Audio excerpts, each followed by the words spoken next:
এই তোমার বাইরে যারা শুয়ে শুয়ে বাসায় মোবাইল দেখতেছো, বসতে নিচে দিয়ে দাও, কথা বলেন ঠিক কিনা? মোবাইল দেখতেছে, আমি দেখি একবার শুরু করি করে সুলন করে আমার লোকে বড় সুলন করে বড় তো কারো ঘরে সুলন করার পরিবেশটা এমন নাই, আছে নাই? বড় বড় টিভি মনিটর স্টেজে সুলন সুলনকে নামে সুলন দেখালে আমার নাতি কাপড় ছেড়ে দিবে, সুলনের ব্যবস্থা আছে বলে নাই?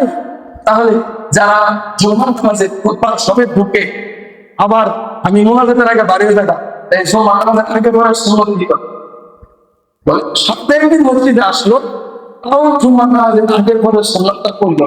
তাই চললো না যে এই মনে মনে ভাবতেছে আমি তো একেবারে শেষের নাই, কথা শুনে সময় নষ্ট করি না, আর আগে বাড়ি এই বুদ্ধিটা তারা দিচ্ছে সরকার জমা আগে আগে আগে আসে, জমা আগে আগে আগে আসে, জমা আগে আসে, আল্লাহ নাম